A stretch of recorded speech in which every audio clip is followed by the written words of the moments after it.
আলু ছাড়া আবার রান্না হয়? তো চিলি সয়াবিনও আলু দিয়ে। আজকে বৃষ্টির দিনে রাত্রেবেলা বানানো হচ্ছে চিলি পটেটো সয়াবিন। তো সয়াবিনটাকে ফার্স্টে গরম জলে নুন দিয়ে সেদ্ধ করে নেওয়া হয়েছে। তারপরে প্যানের মধ্যে আলুগুলোকে ফার্স্টে ভালো করে ভেজে নিতে হবে ঢাকা দিয়ে অল্প ফ্লেমে। তাহলে কি তাড়াতাড়ি সেদ্ধ হয়ে যাবে আলুটা।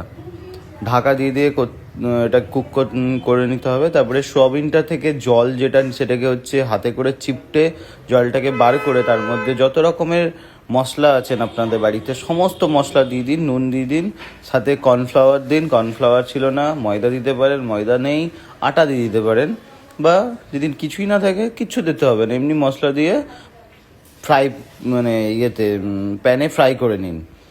দেন এরকম করে একটু স্লো মোশনও করতে হবে, নাহলে ভালো লাগবে না দেখতে। তারপরে ওটাকে নামিয়ে দিয়ে গরম তেল, একটা শুকনো লঙ্কা, রসুনটাকে কুচিয়ে নিতে পারেন বা ছোট ছোট করে কেটে নিতে পারেন। ওটাকে ভাজা ভাজা হয়ে গেলেই বড় বড় সাইজের পেঁয়াজ কেটে, ক্যাপসিকামও দিতে পারেন। আমাদের বাড়িতে ক্যাপসিকাম ছিল না, তো শুধু পেঁয়াজ টমেটো দেওয়া হয়েছিল। এই টমেটোগুলো আমাদের বাড়ির গাছের টমেটোর। কাঁচা লঙ্কা সমস্ত দিয়ে একটু ভাজা ভাজা হবে। ঢাকা দিয়ে দিয়ে করলে আরও ভালো হবে, একটু হালকা হালকা সেদ্ধ হয়ে যাবে তাড়াতাড়ি।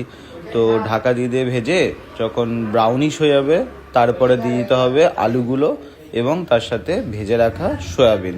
তারপরে যত রকমের সস আছে সব রকম সস দিয়ে দেবেন। যেমন এটা প্রথমে দিলাম চিলি সস, তারপরে টমেটো সস, লাস্টে 1 চামচ বা 2 চামচ সয়া সস।